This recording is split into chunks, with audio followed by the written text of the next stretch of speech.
So, trying to make tinder a different way now. Just balling the birch bark up. I tried scraping it with my knife, but it's not exactly cooperating today. I have a nice dull knife, so I look forward to fixing when I get home.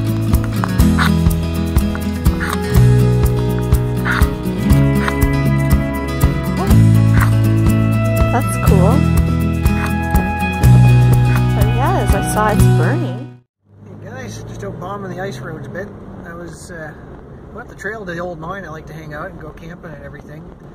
And I think it got warm enough there a couple of days ago that the trail softened up quite a bit. And there was another Jeep coming out when I was coming in, and he's got her tore up pretty good. And he's like me, he doesn't have big tires or nothing. It's just stock Jeep with just some more aggressive tires and some light bars for this sort of stuff.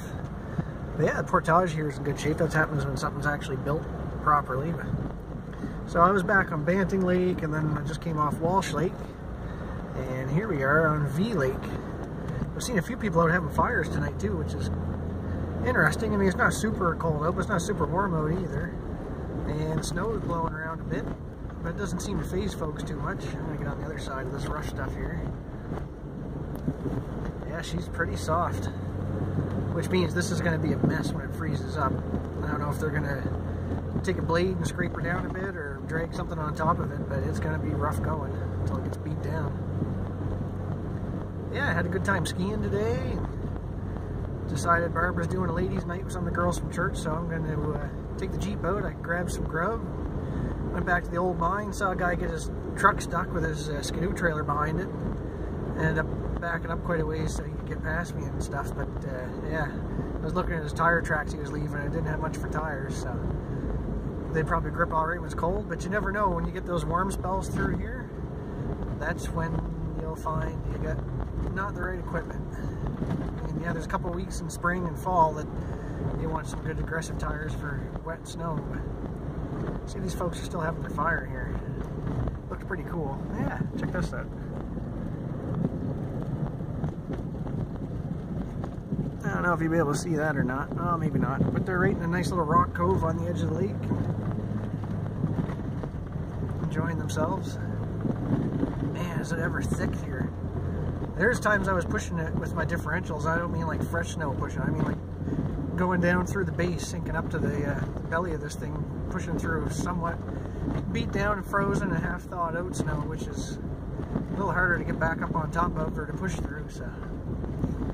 Yeah, I didn't bring my bike pump with me. I think that's in the house still, but I've got an electric pump on board. But there's times it doesn't hurt to let some aero to your tires so they can spread out the weight a bit, and they kind of deform a little over stuff. Instead of continually cutting and trying to claw through stuff, they might wrap around over the edge if you get to something a little firmer.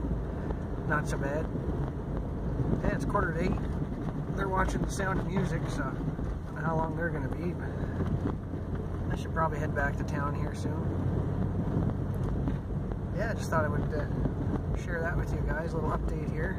Of course, that's the LED bar on. If I turn that off, can't really see nothing. Gotta have light up here. This is the lake here, V Lake. I don't know if any of you guys have ever watched the show Ice Lake Rebels with all the houseboats, but the couple that lives on V Lake, this is the lake, except the road's just up here on the left to, right there, sorry, on the right, it's on the left coming in, to get up to their houseboat. But I've never met those guys yet. I've seen their houseboat from different angles and stuff when I'm snowshoeing or hunting or taking the Jeep up there, so yeah. Chat with you guys on a different trail. This is the actual trail that goes up to the old Crester mine, so yeah, maybe I'll do another rip up to the mine and back. Just people's snow machines and trucks parked here. I think they're basically living on the land over the winter. I don't know if they got a cabin or they might have a prospector tent with a stove in it, something like that. Men at work, drive with caution. They're doing gold exploration up here, and it looks like things are pretty promising. What do you call it, when they assay it or whatever? It's coming back with higher numbers than Giant and Con did, apparently. Last I read in the paper, in the fall there, so fall or late summer. I think it was still summer. I read that. So they do a little bit of prospecting back here in the summertime. But come winter, they put these winter roads in over a lot of the lakes and marshes and stuff that they can get into places they normally wouldn't be able to drill real easy. So you'll notice some of the videos that I made. There's one with, I think that's the one Barbara and I went cranberry picking and roasting squirrel and stuff over the fire. There's a helicopter went by with a great big antenna hanging off the bottom. It looks like, oh, I don't know, just like a weird sort of antenna like you see on the roof of an RV or something back in the day. But I believe that's for like geomagnetic type stuff to see what's down there. But yeah, they do that and they lift stuff, sling it around in the summertime, and then the wintertime they got their stuff there, I'm guessing. So pretty cool. And there's been a few videos back here with me hunting birds, grouse and ptarmigans. So this isn't the first time I've taken you guys back here, but yeah, pretty neat little spot. The old Jeep doesn't mind it too much.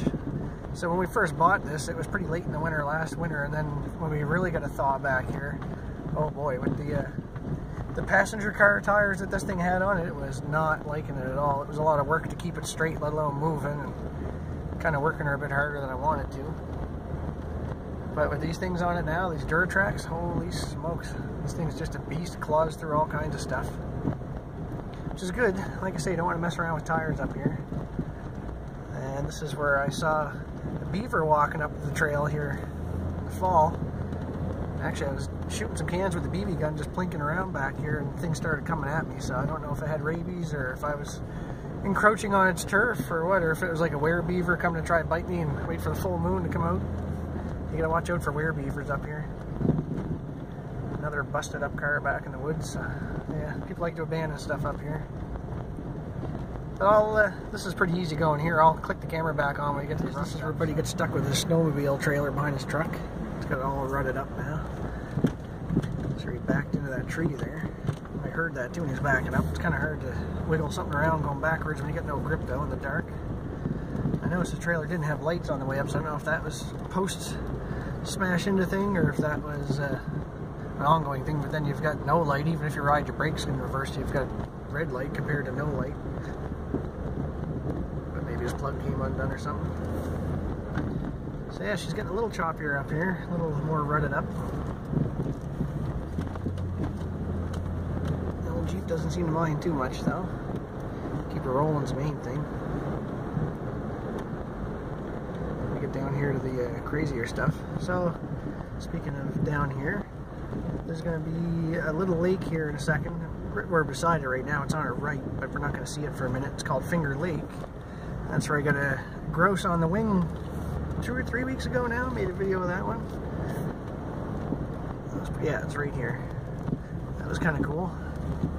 That was my first wing shot and it connected, so I was happy about that. Had a little bit of time with the clay pigeons, but yeah, not a whole lot. Maybe, I don't know, a box of clays, 200 something rounds of ammo. Can't remember now. There's a little causeway that goes across the tip of Finger Lake here. I've seen caribou bones and stuff up here before too. Now she's getting rough. Caribou bones and old moose droppings and stuff. Yeah, this is where she's getting a little more chewed up. Doesn't help me coming back here a second time, I guess. But just want to show you guys my little playground when I get bored back here. This can be my vlog portion too, rather than demonstrating things. I can always just chit chat. So this road used to be a lot rougher before we moved here. When we moved here, we could get our Subaru with bigger tires on it a little further back, but not the whole way. Well, not really the whole way without worrying about it. And later on in the year when things dried up, I took a little further. This is usually full of water like crazy in the spring here. There's a big peat swamp over there. And this hill is pretty rutted. But yeah, then they even did some more work on it. These guys doing the gold exploration. And the sad thing is, I mean, it's nice that everybody and their dog can get back here, but it's kind of bad because everybody and their dog can get back here. So we've already had another car burned back at the mine that they just recently towed away by the looks of things. And there's a camper trailer dumped back here. I don't know if it was dumped or somebody planned on using it for a hunting camp and then somebody else decided to smash it up. And then, of course, somebody comes along seeing it smashed up and burns it. So that's new since the last time I was back here a week or two ago. This is kind of like my close to home stomping grounds. And there's a trail straight ahead of us, but this thing is not going up, I'll tell you that right now. Ooh, fresh tracks. But yeah, that goes back to Ryan Lake where I've done some fishing, which is an awesome lake for trout fishing. Well, pike are huge there too, but if you want to go and find trout, every second or third cast in the spring you're getting something there. And it doesn't matter what's on your rod either. Now, straight ahead, there's another ice road that goes across this lake. It's called Daigle Lake to the end of it. And then hooks up to another lake called Milner Lake, which is where I've done some moose hunting and we've done some berry picking and stuff back there. We've camped on this lake. I have twice. Barbara has with me once. I'm going to put this thing in first gear here, so bear with me. It's still in high range, so just a little bit lower gearing to keep things consistent. Oh, she did not like stopping on that. Oh well. It wouldn't be so bad if I had a free hand. That's why you're not supposed to drive and use a cell phone on public roads. Man, this is really rutted up. You're sawing the wheel back and forth a bit here, because if you go off this base into the soft stuff, it's up over your axles for sure. And there's no grip to be had under it. That a girl. Old Molly's not a bad Jeep. I think we'll keep her.